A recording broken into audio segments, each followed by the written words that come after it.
Muy buenos días a todos los socios AHK Chile que se hayan conectado a esta charla. Muy bienvenidos. Espero que estén todos muy bien, sobre todo de salud. Les quiero contar que esta charla está siendo grabada y que les invitamos naturalmente a hacer todas las preguntas que tengan usando el chat y que van a ser contestadas al final. Bueno, este tema que nos convoca hoy, la verdad es que debería interesarle a todos los buenos líderes, así que felicito a todos los que se inscribieron y están participando en esta charla.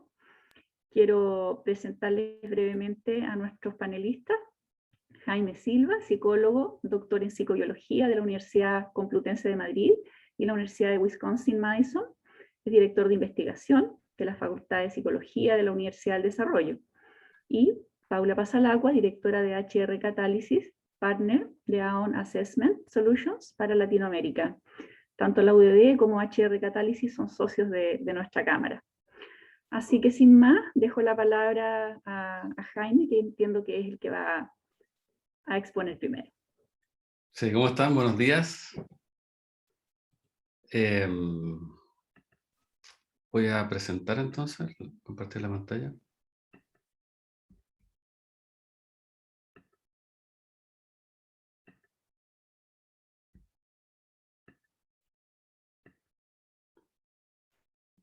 Ahí se ve, ¿verdad? Sí. Ok, ya. Bien, bueno, muy contento de estar acá hoy día. La verdad es que agradezco mucho la invitación.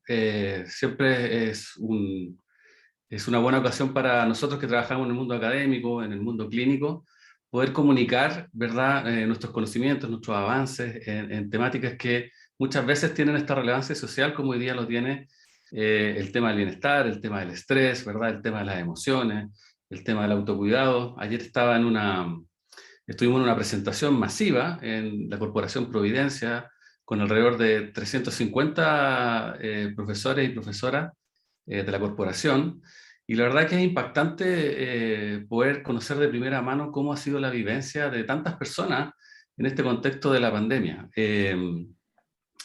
Por supuesto también como una consecuencia que vino después también del estallido social, es decir, desde octubre de 2019 nosotros hemos estado sometidos a distintos vaivenes, ¿verdad?, que han generado, claro, un contexto que yo diría que su aspecto más esencial desde el punto de vista de las consecuencias psicológicas ha estado conectado con lo que nosotros llamamos la experiencia de incertidumbre, ¿ya? Y respecto a eso yo voy a avanzar hoy día con ustedes un temario, ¿verdad?, breve, pero ojalá lo más informativo posible para ustedes en relación a estas temáticas y cómo, por supuesto, como dice el tema, cómo abordar de alguna forma el bienestar con lo que hoy día sabemos de ciencia. La verdad es que, claro, uno quisiera dar una receta específica y muy metódica quizás de cómo hacerlo, pero como yo les voy a tratar de explicar, también es importante tener perspectivas amplias, ¿verdad?, principios para abordar estas temáticas a través de, bueno, distintas estrategias, por supuesto, pero es muy importante tener una noción de cómo se logra esto, cómo se logra el bienestar en los seres humanos y cómo los seres humanos de alguna forma logramos manejar el estrés. El estrés es algo ineludible en la experiencia humana y por tanto la pregunta no es si voy a tener o no voy a tener estrés, la pregunta es qué voy a hacer con eso, ¿ya? Y vamos a hablar entonces de ansiedad, estrés, pandemia, salud mental. Les quiero presentar un concepto brevemente en el cual nosotros hemos estado trabajando el último año, que es el de homeostasis social. Y finalmente les quiero hablar un poquito de cómo potenciar la salud mental. Bueno, por supuesto, como les dije, la experiencia de ansiedad y estrés son experiencias ubicuas en la vida humana, ¿verdad? Y lo cierto es que el estrés puede tomar tantas formas que estaríamos todo un día, ¿verdad?, tratando de clasificar y de alguna forma explicar de qué trata y cómo se conforma y cuáles son las características, ¿no es cierto?, generales de la experiencia de estrés. Pero básicamente el estrés puede tomar formas, ¿verdad?, que tienen que ver con experiencias tempranas, el estrés temprano, puede tomar formas de largo plazo, lo que llamamos el estrés crónico, y el estrés también puede tener la forma de una experiencia específica, que sería lo que llamamos estrés agudo.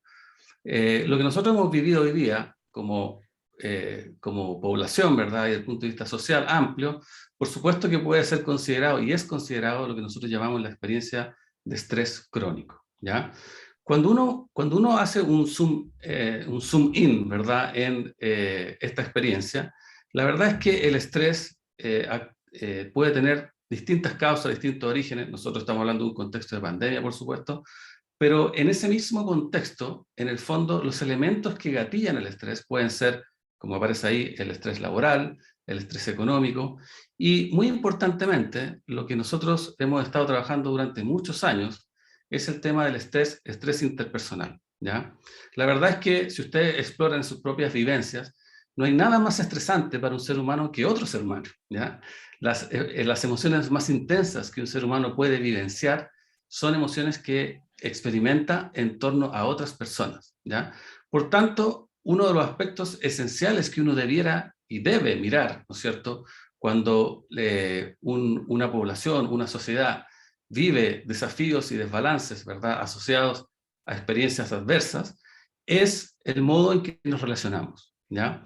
Y esta conciencia que ustedes probablemente han ido percibiendo, han ido palpando, ¿verdad?, desde octubre de 2019, es una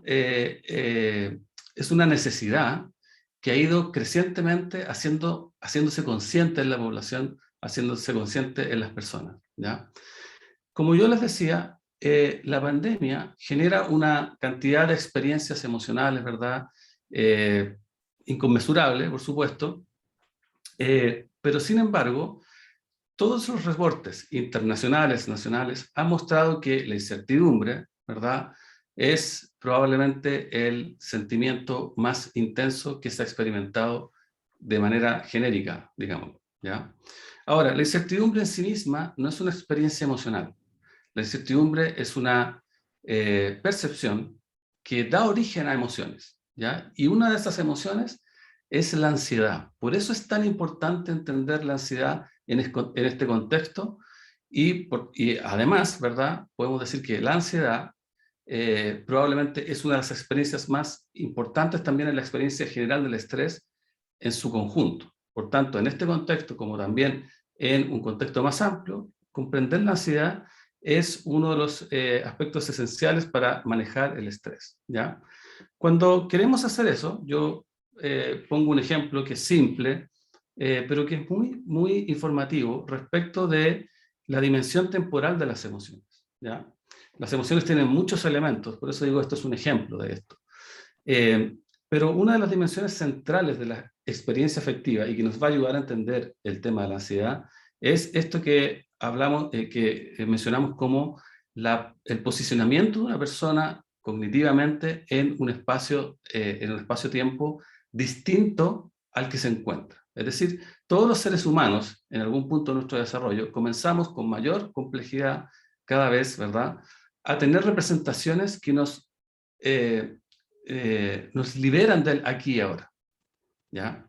Y esto es muy importante, porque en la medida que tú sales del presente inmediato, tú puedes comenzar, por ejemplo, a planificar el futuro, puedes empezar a recordar el pasado para aplicarlo en tu presente y también para, ¿no es cierto?, organizarte y tener metas de largo plazo, ¿ya? Al aparecer este mundo mental, el mundo emocional se modifica completamente. Estamos hablando, esto ocurre, empieza en la niñez, tiene un fuerte desarrollo en la adolescencia y la adultez también, obviamente, progresa hacia la complejidad. El mundo emocional cambia completamente cuando esto ocurre, ¿ya? Y les voy a poner el ejemplo que conecta con la ansiedad, que tiene que ver con el miedo, ¿ya? Por ejemplo, todos podemos tener una experiencia de miedo en el aquí y ahora, ¿ya? En Chile es muy común que nosotros podamos compartir una experiencia de miedo conjunta, que es cuando, por ejemplo, hay un temblor o un terremoto. Eso, cuando ocurre, ¿verdad?, ocurre en nuestro presente inmediato, y esa es una experiencia de miedo. Pero si yo, por ejemplo, a propósito de la pandemia, empiezo a pensar, bueno, iré a tener trabajo mañana, podré no enfermarme y pasar esta crisis sanitaria saludablemente, mis seres queridos van a lograr también pasar esta situación, seré capaz yo de lidiar con todos los problemas que esto trae. Entonces, cuando yo empiezo a pensar en un futuro, ¿verdad?, que de alguna forma me resulta amenazante, me resulta atemorizante, esa experiencia orientada al futuro, ¿ya?, que es un miedo a algo que está en el futuro, es la ansiedad, ¿ya? La ansiedad es hija de la incertidumbre y es una forma compleja del miedo, ¿ya? El miedo puesto en una situación que no está en el presente, sino que está en el futuro. Diferente es la tristeza, por ejemplo. La tristeza siempre es una experiencia que está conectada con el pasado. Alguien que ya no está, ¿verdad? Un trabajo que perdí, eh, una situación, palabras que le dije a alguien que no debe haber dicho, y en este momento entonces me siento triste por esto. Entonces, si te fijas, podríamos hacer esto con todas las emociones. Todas las emociones tienen una dimensión temporal. Y nosotros podríamos caracterizar a las personas. Las personas que están siempre pensando en el futuro, por ejemplo, son personas más ansiosas. Las personas que están muy centradas siempre en el pasado son personas más depresivas. En el desarrollo, las personas vamos cambiando esta perspectiva. Por ejemplo, en la adultez temprana es más probable estar centrado en el futuro, mientras que en la tercera edad es más probable estar centrado en el pasado. Por tanto, la experiencia emocional y esta dimensión que les estoy mencionando va a generar cambios en también cómo nuestra emocionalidad se va moviendo a través del tiempo.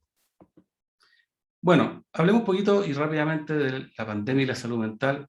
Ya lo dije, ¿verdad? La incertidumbre, la experiencia esencial. Esto ha generado, por supuesto, una cantidad de comportamientos, ¿verdad? Que no habíamos tenido o que son más infrecuentes, por ejemplo, el acaparamiento de bienes, y una serie de experiencias emocionales, ¿verdad?, que han estado conectando a esta situación y que han generado un montón de consecuencias afectivas y cognitivas en la población. Por ejemplo, una forma de entender esto y verlo es las palabras que las personas buscan en Google. ¿Ya? Si ustedes se entran a Google y miran ahí una compilación que Google va haciendo momento a momento de la búsqueda de términos, ¿verdad? Nosotros podríamos buscar el término ansiedad en Chile durante los últimos 10 años, ¿verdad? Y lo que ustedes ven ahí, que hay un pic o un alto, ¿no es cierto?, número y aumento significativo de esta búsqueda en octubre de 2019 y durante la primera cuarentena que vivimos el año pasado. Por tanto, la población, ¿verdad?, además de tener experiencias emocionales, tiene interés, tiene necesidades en torno a estas experiencias. Y esto ha hecho que la salud mental, ¿verdad?, se vuelva una prioridad. Esto no es una novedad. Ayer en esta presentación masiva que les hablaba que hicimos, bueno, la gente mencionaba, ¿verdad?, como una de las consecuencias más importantes el agobio, también la experiencia de incertidumbre, ansiedad, y en general, bueno, todos los reportes internacionales muestran que en distintos países los efectos y las consecuencias han sido las mismas, ¿ya? Por supuesto que la historia de salud mental, el género, los factores socioeconómicos han tenido también un rol importante en cómo estas experiencias se han ido manifestando y las diferencias que vamos encontrando en distintas personas, ¿de acuerdo? Por supuesto que los efectos del COVID han tenido también, y esto es interesante, consecuencias positivas, ¿ya? Una de ellas, por supuesto, sería estar presentando aquí hoy día en este formato, ¿verdad? Algo que antes no nos resultaba cómodo, no nos resultaba operativo muchas veces, no nos resultaba habitual. Hoy día pasa a ser casi una forma estándar y una forma aceptada, ¿verdad?, de establecer, en este caso, por ejemplo, hoy día reuniones de esta naturaleza que antes era como más impensado. Y bueno, creo yo que esa es una de las grandes consecuencias positivas. Pero en estudios más centrados en psicología, nosotros hemos encontrado varias de ellas. Y una importante que me gustaría mencionar es que ha habido una revalorización de las relaciones humanas, ¿ya? Una revalorización de cómo nos conectamos unos con otros y la necesidad de esta conexión, ¿ya? Por ejemplo, en este estudio que yo les menciono, que publicamos el año pasado y que obtuvo mucha atención mediática, descubrimos que 7 de cada 10 personas habían fortalecido, por ejemplo, sus vínculos familiares durante esos meses de cuarentena, la primera cuarentena que hubo en Santiago. Entonces, es importante destacar que vivimos en una situación nacional que tiene necesidades, ¿verdad?, que antes no existían o que existían de otra forma o que se han intensificado estas necesidades. Y una de ellas en particular, insisto, es en cómo nos conectamos, la forma en que logramos empáticamente relacionarnos unos con otros. Bajo ese contexto, nosotros hemos trabajado la idea de la homeostasis social. Ese ha sido nuestro enfoque y se los voy a explicar brevemente. La homeostasis social se refiere a que todos los seres humanos necesitamos equilibrar, lo voy a decir de esta forma coloquial, dos grandes fuerzas, ¿ya? Esto está asentado en factores psicobiológicos que no voy a explicar ahora, pero que se expresan en estas necesidades, ¿verdad? O en estos factores.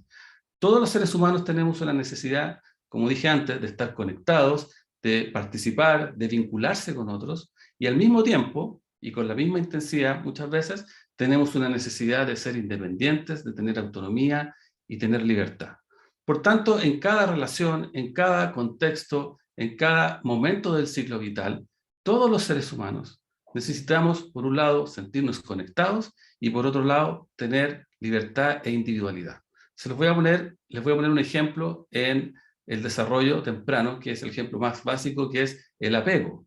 Cuando un niño se acerca a su madre buscando protección, esa es la visualización o la expresión de esta necesidad de estar conectado. Cuando un niño, por otro lado, niño o niña, por otro lado, explora su entorno, ¿verdad? Y sale a jugar, sale a conocer a otros niños, sale a mirar su contexto, está ejerciendo su otra necesidad, su necesidad de autonomía.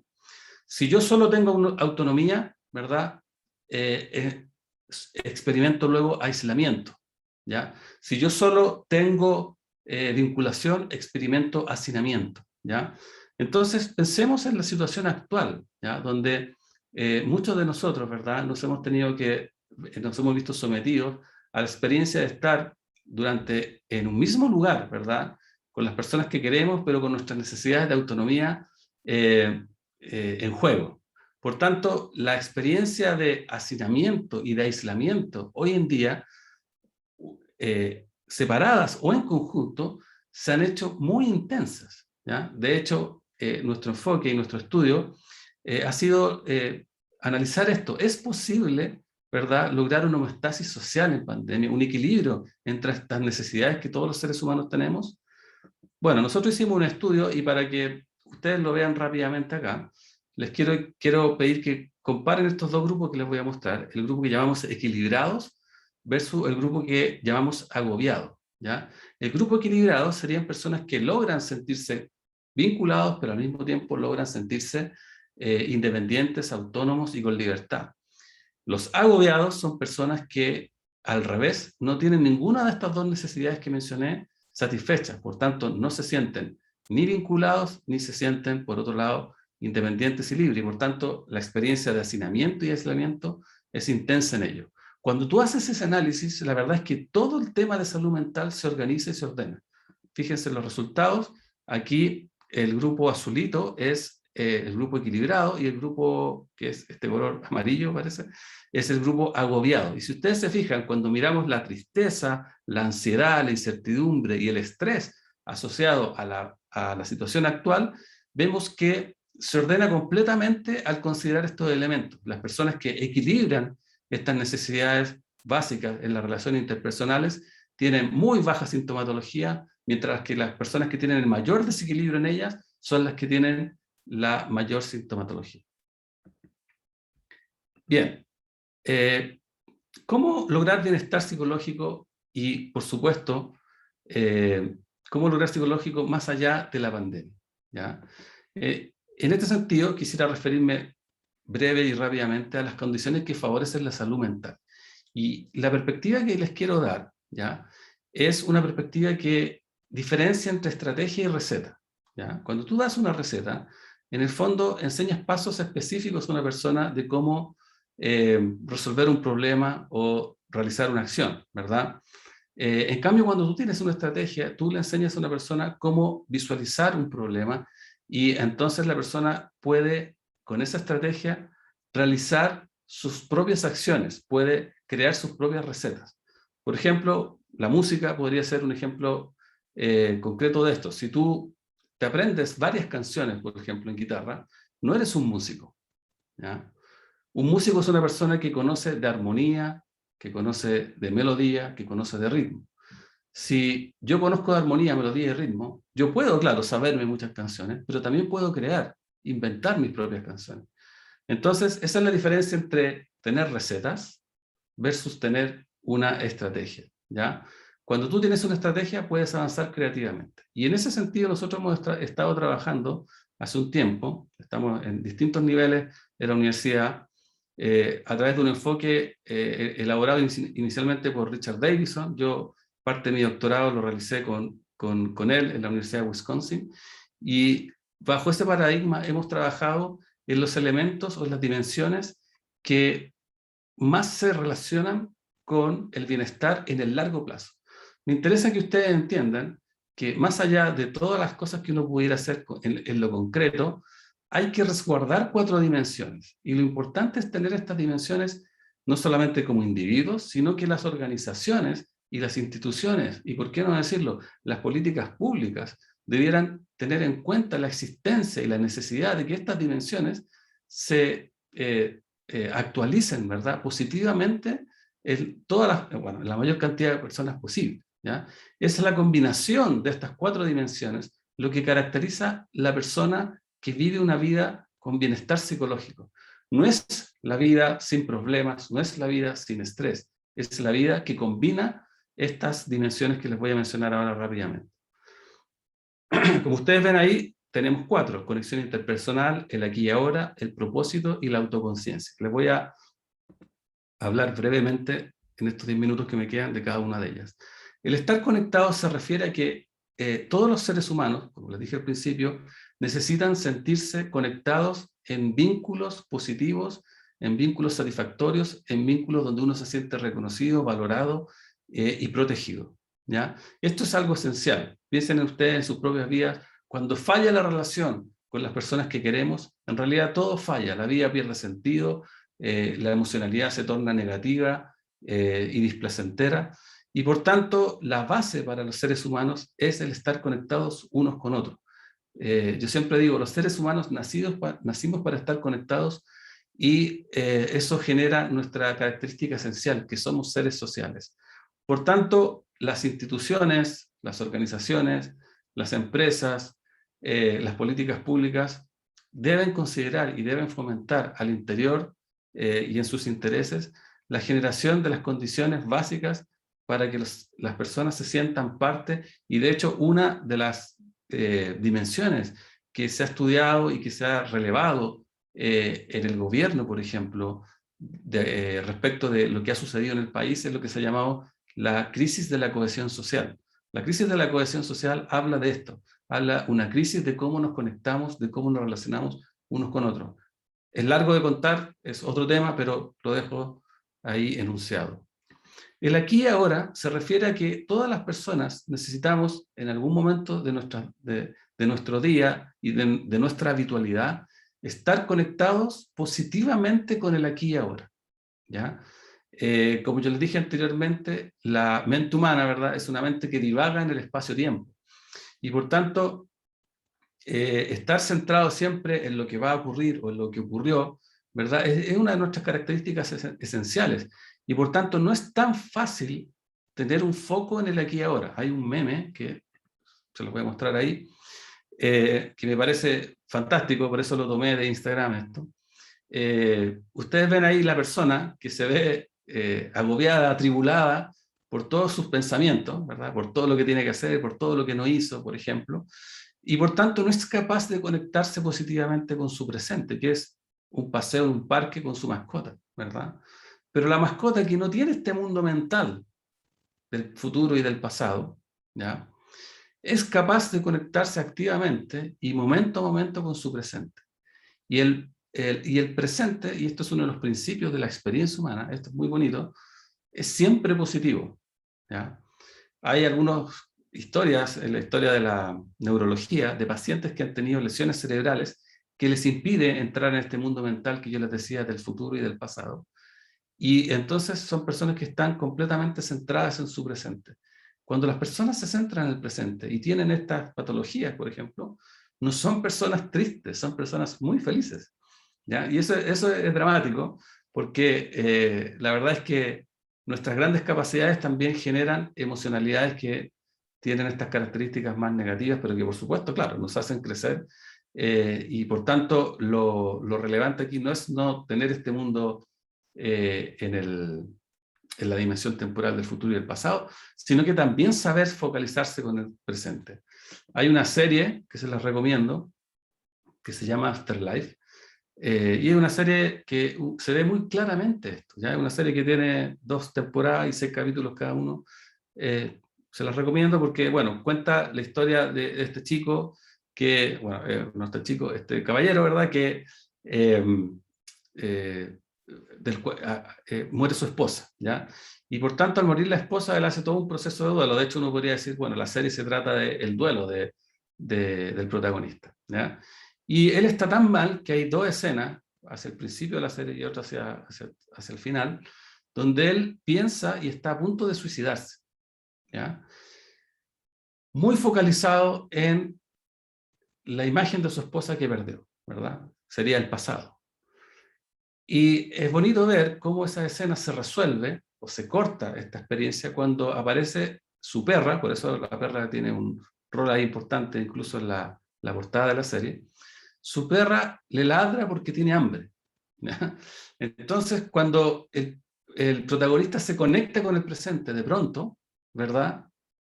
Deja de experimentar por un minuto este agobio emocional por su pasado, ¿ya? A eso me refiero, ¿ya? A esa experiencia, ¿verdad? Los clínicos, por ejemplo, aluden cuando se trabaja con el duelo y las experiencias emocionales más traumáticas. ¿Cómo focalizar a la persona en un presente, desligado en momentos del pasado, para repensar y reconectar con un futuro positivo, ¿ya? En general, el conectarse con el presente de manera positiva, ¿ya? Es lo que produce lo que nosotros llamamos la higiene del estrés. La higiene del estrés es una experiencia, ¿verdad?, que debiéramos tener frecuentemente, ¿ya? Y tiene que tener 2 características. Tiene que ser una experiencia que te genera una positividad emocional, es decir, lo vivencias como algo agradable, y te tiene que producir o te tiene que generar la posibilidad de focalizarte en esa experiencia. Entonces, estar focalizado positivamente en el presente es lo que ayuda a las personas a disminuir el estrés, ¿ya? Por eso, por ejemplo, los seres humanos tenemos habitualmente una tendencia a desarrollar hobbies, a desarrollar pasatiempos, ¿ya? Esos pasatiempos, yo siempre he dicho, grandes personas, grandes pasatiempos. ¿Por qué ocurre eso? Porque las personas que aprenden a desarrollar una actividad que les genera felicidad y un foco, ¿verdad?, lo utilizan como un mecanismo de regulación del estrés, ¿ya? Pero tienen esta característica, siempre son experiencias que están focalizadas en el presente. Entonces, si yo soy capaz de otorgarle esta dimensión a mi vida de manera frecuente, voy a tener lo que llamamos una excelente higiene del estrés. Bueno, por otro lado, y en equilibrio con el presente, yo necesito pensar en el futuro y por tanto el propósito, ¿ya? Es decir, la forma en que yo me organizo en el tiempo pensando en mis planes, metas, objetivos y que me van ayudando a desarrollar un sentido de vida de largo plazo, es uno de los predictores más importantes de salud mental y bienestar. Esto es impresionante. Uno de los datos más decidores respecto de esta variable son los que se han publicado en los últimos años y que sorprendentemente y contraintuitivamente son los predictores más importantes de longevidad y salud física, por ejemplo, ¿ya? Uno podría pensar que el mayor predictor de longevidad, no sé, sería la salud cardiovascular, por ejemplo. Pero no, el predictor más importante de longevidad es la capacidad que una persona tiene de desarrollar un propósito de vida, ¿ya? Tener un propósito disminuye la mortalidad en todas sus causas, disminuye las enfermedades cardiovasculares, disminuye los accidentes cerebrovasculares, disminuye la probabilidad que tú tengas demencia y disminuye la probabilidad que tengas el desarrollo de una discapacidad. Y eso es impresionante para mí. La verdad es que un factor psicológico es el mayor predictor de muchas condiciones, ¿verdad?, asociadas a la salud física, ¿ya? Por tanto, tener la habilidad, tener la posibilidad y en contextos organizacionales e institucionales fomentar, ¿verdad?, la proyección de las personas en su propósito y obtener entonces este sentido de largo plazo a través de lo que yo hago, probablemente es uno de los factores más centrales en el desarrollo en el ciclo vital de las personas. Por tanto, combinar estar conectados con poder habitualmente conectarme con el aquí y ahora, pero además generar un propósito, van delineando una psicología que apunta hacia el bienestar. Finalmente, y para terminar, el quiénes somos, el autoconocimiento, es la gran pregunta que todo ser humano debe ir contestando de sí mismo en todas las etapas de su vida. Si yo no sé lo que si yo no sé lo que yo necesito, si yo no sé lo que a mí me hace falta, si yo no sé cuáles son mis capacidades, si yo no sé cuáles son mis limitaciones, si yo no sé cuáles son mis habilidades, voy a tener mucha menos probabilidad de moverme estratégica y positivamente en el mundo. Favorecer la capacidad de mirarse a uno mismo y reconocer las propias emociones, por ejemplo, reconocer las propias necesidades, es uno de los factores más potentes de cambio en psicoterapia, por ejemplo. ¿Ya? De hecho, fíjense en esta lámina que dice, hay un ejemplo de William Shakespeare que dice, otórgale palabras al dolor, la pena que no habla susurrará en tu corazón hasta romperlo. ¿Ya? Matthew Lieberman, un psicólogo de la Universidad de California, dice, el procesamiento simbólico de la emoción interrumpe las emociones negativas. Es lo mismo, dicho no tan bonito como Shakespeare, pero nos habla de esto, de cómo poner en palabras, reconocer, mirar, tener introspección asociada a nuestra vida emocional y nuestras necesidades es un potente factor de crecimiento, de desarrollo y de regulación del estrés y las emociones. En conclusión, y para terminar entonces, quisiera, bueno, decirles que es importante reconocer esta situación actual en que vivimos, la incertidumbre, la ansiedad como emoción orientada al futuro, ¿verdad? Que nos desconecta del presente muchas veces, tanto como otras emociones negativas, que es importante en este contexto de ansiedad, ¿verdad? Entender que el modo en que nos relacionamos es un factor central en esta experiencia. Tenemos que avanzar hacia una homeostasis social y el camino del bienestar, como les dije, está marcado por estas 4 dimensiones: estar conectados, poder focalizarnos en el aquí y ahora, desarrollar un propósito y finalmente tener un nivel de autoconciencia. ¿Cómo ustedes lo van a hacer? ¿Cómo en sus vidas lo van a aplicar? ¿Cómo en sus organizaciones esto se va a resolver? ¿Cómo en nuestra sociedad esto va a actualizarse? Bueno, ese es el desafío, esa es la invitación y eso ojalá sea la motivación que esta charla dejen ustedes el día de hoy. Muchas gracias.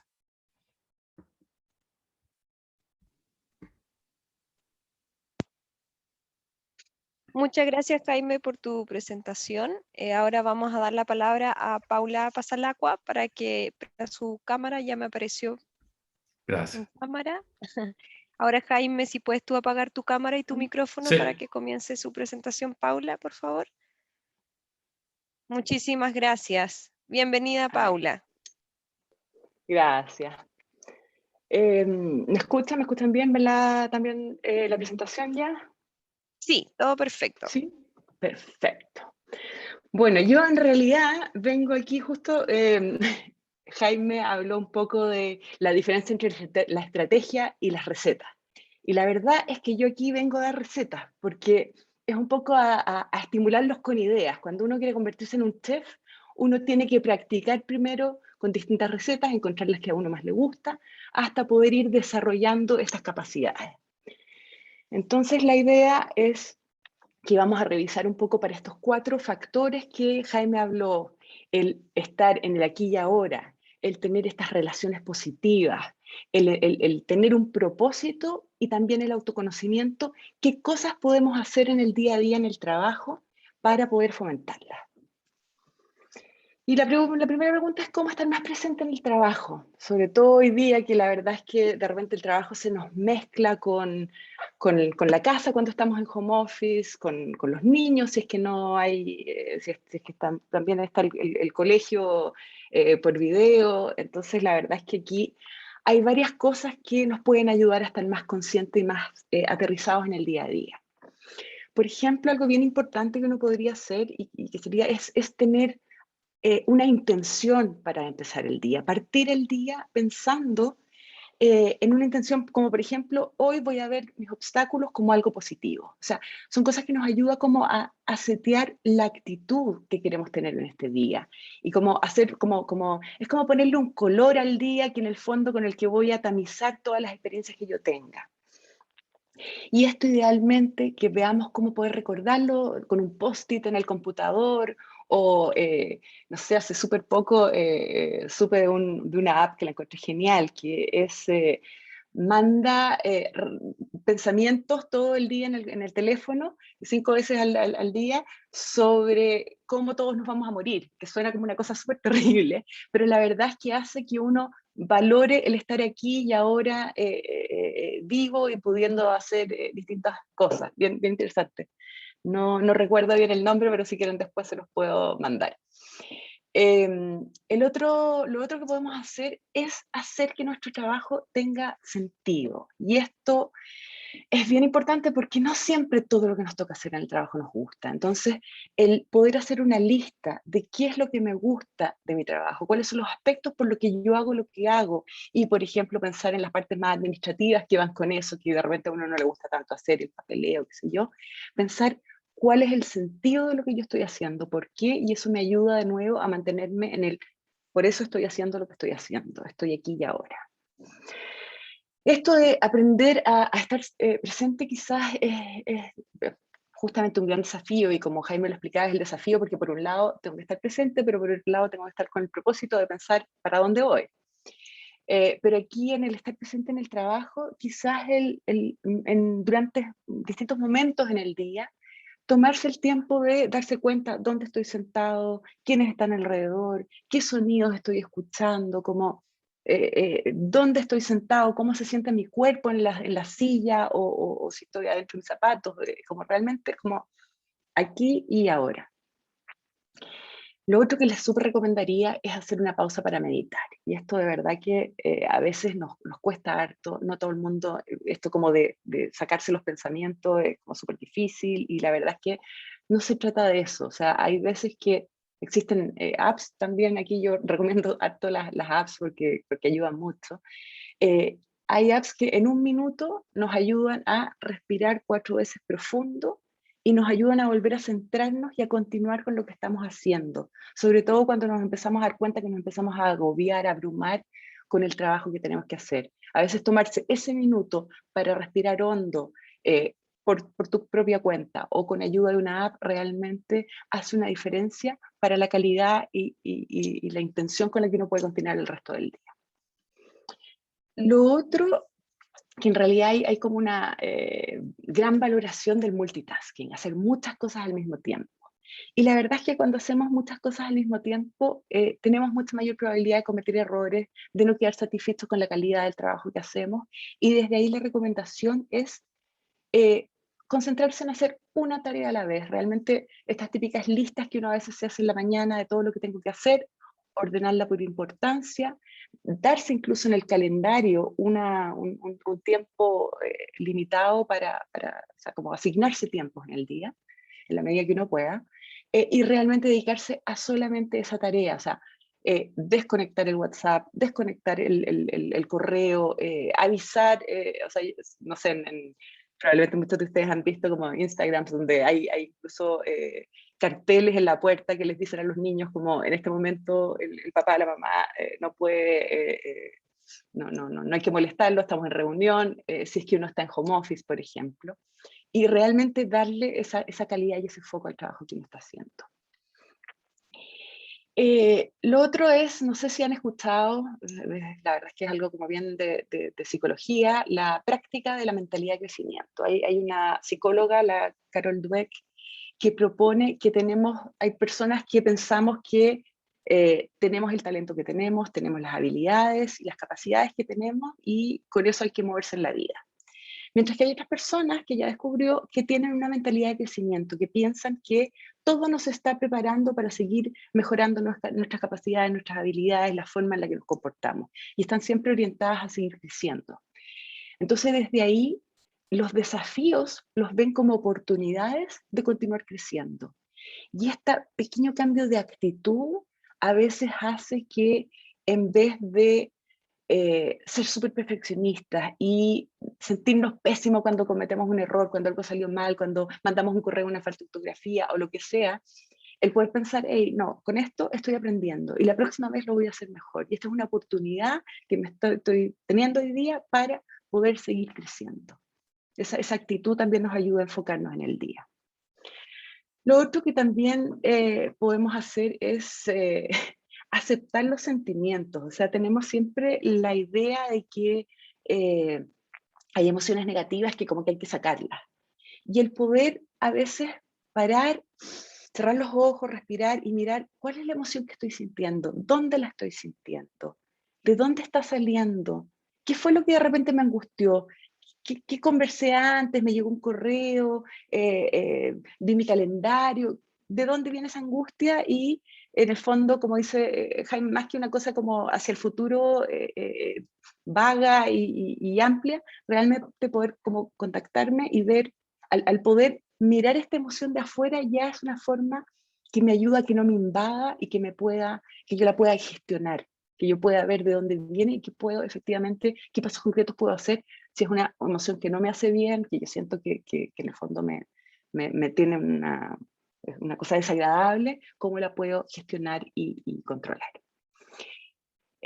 Algo súper importante, tomarse el almuerzo para realmente comer. Hoy día, sobre todo con estas miles de reuniones de Zoom y Teams y todo tipo de videoconferencias, teléfono y qué sé yo, a veces el almuerzo se pasa en banda porque creemos que más adelante, a lo mejor no, con esto voy a terminar más temprano y al final, hoy día es súper importante poder estructurar el día y ver primero cómo cuido mi cuerpo y cómo realmente me preocupo de tomar un buen desayuno, de darme el tiempo sin estar con el computador, sin estar con una llamada, para realmente tomar esta pausa en la mitad del día que nos va a ayudar a ser mucho más productivos el resto del día. Estirarse, de repente uno se da cuenta que se ha pasado sentado, sobre todo los que trabajamos en computador, todo el día. El poder pararse, darse una vuelta, ir a hacerse un té, un café, también nos ayuda a estar en este momento, a estar consciente de que estamos aquí y ahora.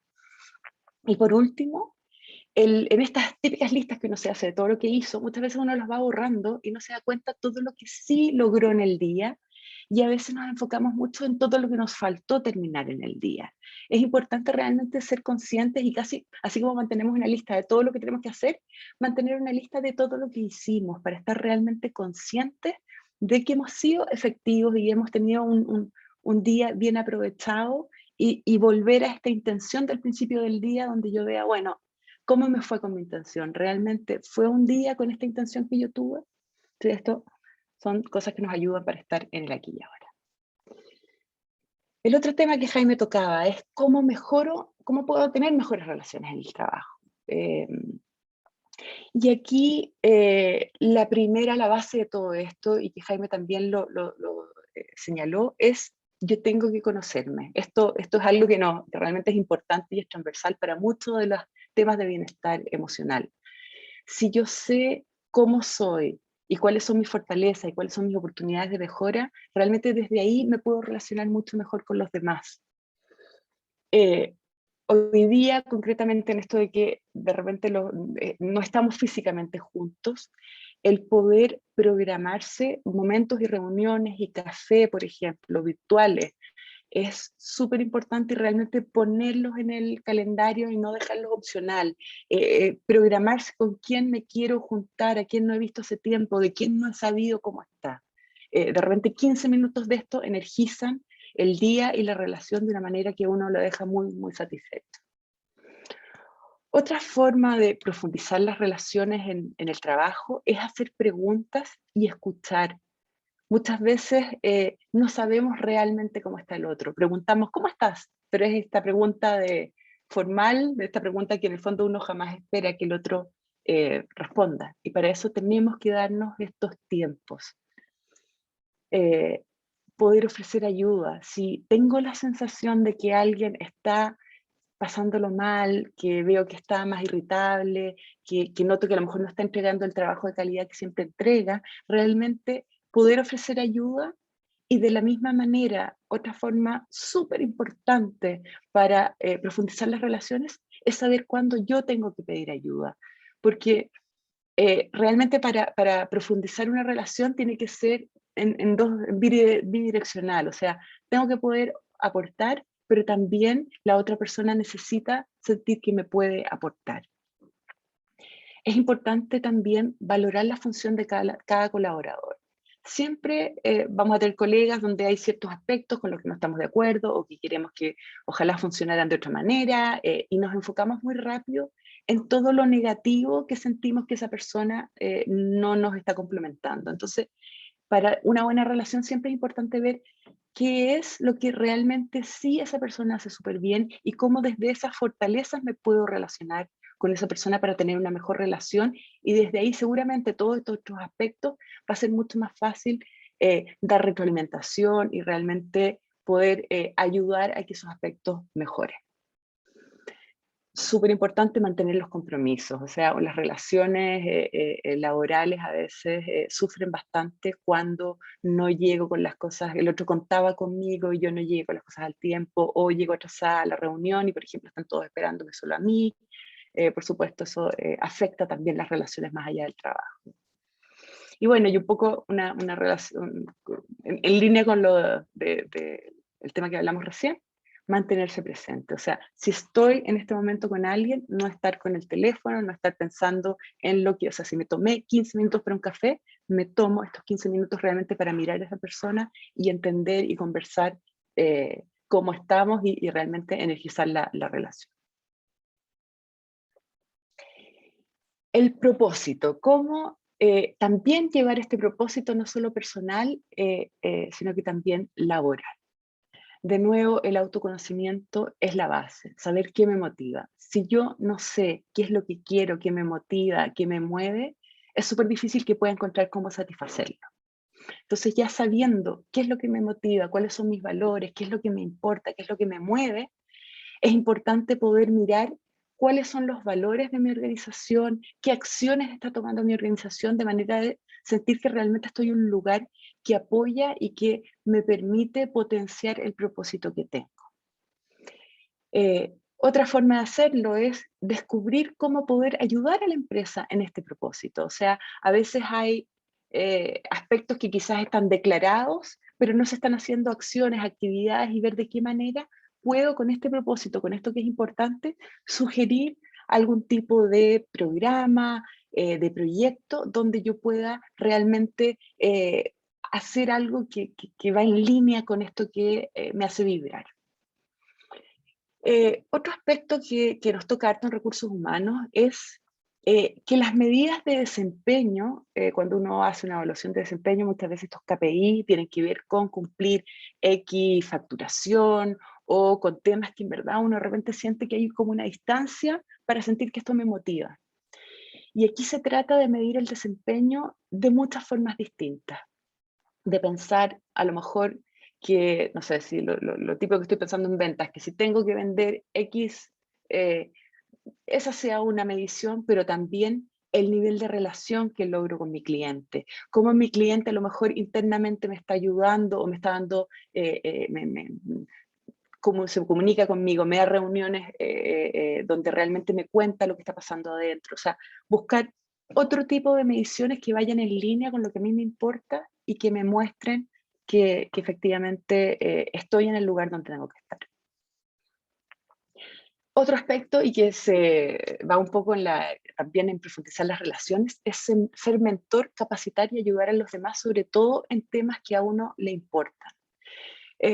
Por ejemplo, ahora que realmente se está poniendo de forma mucho más importante temas, por ejemplo, de diversidad e inclusión, si eso es algo que yo sé, si es algo que yo me mueve, ver cómo puedo ayudar a los demás, mostrarlo, si es que estoy en un rol, por ejemplo, donde soy minoría, si hay algo que yo sé hacer, estoy pensando en Excel, que no es mi caso, si yo sé moverme súper bien con Excel y me doy cuenta que tengo compañeros que les cuesta, poder realmente aportarles con eso también hace una diferencia y entrega un propósito y una sensación de sentido en el trabajo. O sea, pensar en cosas pequeñitas donde yo sienta que yo puedo aportar. Y desde aquí también pensar como en esto de ponerse metas pequeñas, cortas, efectivamente es una motivación. Esto es como lo que de ir practicando con la receta hasta convertirme en chef. No puedo pensar en que voy a tener un propósito gigante de un día para otro, sino que ir como pensando en cómo voy cada vez poniéndome metas más ambiciosas que yo pueda ir cumpliendo. Eso también me ayuda con el propósito. Y por último, ¿cómo desarrollo mi autoconocimiento en el trabajo? Y aquí la base es retroalimentación, pedir feedback, saber qué es lo que no estoy haciendo bien, porque es la única forma en la que puedo saber cómo mejorar. Y esto requiere previamente varios supuestos. Requiere que yo esté en un lugar donde hay lo que se llama el espacio psicológico seguro, que es un lugar donde yo realmente me puedo mostrar vulnerable y no tengo que estar pensando en, oh, si digo esto, oh, me van a contestar esto, si reconozco que no hice esto bien, oh, me va a llegar de vuelta. Eso no es el espacio seguro, o sea, es cómo colaborar uno en crear este espacio donde los errores son vistos como algo para aprender, donde es algo que nos permite a todos crecer, y desde ahí ir teniendo este espacio de ir pidiendo retroalimentaciones, o sea, tener discusiones con nuestras jefaturas, con nuestros colegas sobre cómo puedo mejorar, cómo puedo hacerlo mejor la próxima vez, qué cosas salieron bien y qué cosas a lo mejor no tanto. Pero tengo que ir también activamente. Muchas veces se habla que las jefaturas tienen que ser coach, que es, en el fondo ellos tienen que estar como preocupándose de la retroalimentación, pero muchas veces no nos damos cuenta que ellos tienen un equipo bien grande al que tienen que estar dándole esta retroalimentación y empujando. Entonces a veces es importante que nosotros mismos vayamos proactivamente a pedir eso y que eso nos ayude a entender cómo podemos seguir mejorando. Aquí les cuento una experiencia. En general, a nosotros nos toca, nuestro core es hacer evaluación psicométrica, y muchas veces se ofrecen al interior de las organizaciones de manera opcional, y hay muchas personas que no las toman, que tienen miedo a verse realmente, a pensar como, ¿qué iba a decir este test? No tengo ganas de hacerlo. Y en realidad cuando uno lo mira como una oportunidad de ver una mirada, de ver que quizás me va a decir formas en las que puedo seguir creciendo y mejorando, es como una discusión y una actitud totalmente distinta que nos ayuda a desarrollar. Y por último, el pensar no solo en mi jefatura, en mis colegas, hay distintos lugares donde yo puedo ir a buscar retroalimentación, puedo ir a buscar retroalimentación en mis hijos, puedo ir a buscar retroalimentación en mi pareja, en mi familia, en mis amigos, pero también en esos amigos que realmente no me van a decir lo que yo quiero escuchar, sino que realmente van a ser mucho más francos y directos y me van a ayudar a saber cómo seguir mejorando. Y desde ahí también los proveedores y clientes, que a veces uno como que no los considera más afuera de la organización o más afuera de mi círculo privado, son súper buenos lugares para ir a pedir retroalimentación y cómo podemos seguir mejorando. Y por último, les quiero recomendar un TED Talk que se llama ¿Cómo convertir al estrés en tu amigo? Porque en general siempre hablamos que el estrés es súper malo, venimos en todo un tiempo de fatiga, de estrés, y esta psicóloga tiene una mirada que es bien interesante respecto a cómo la actitud que yo tengo frente al estrés al final me ayuda a saber cómo, me ayuda a cambiar y me hace, incluso físicamente bien, me hace beneficiarme de la oxitocina, incluso para crear mejores relaciones al hacer el estrés como algo parte de mi vida que me ayuda a impulsar y a seguir creciendo. Y eso sería. Muchas gracias, Paula, por tu presentación. Creo que al parecer fue todo bastante claro porque no tenemos ninguna preguntas en el chat por el momento, solo piden que compartamos el video completo del evento para que también el resto de los participantes lo puedan compartir con sus otros colaboradores.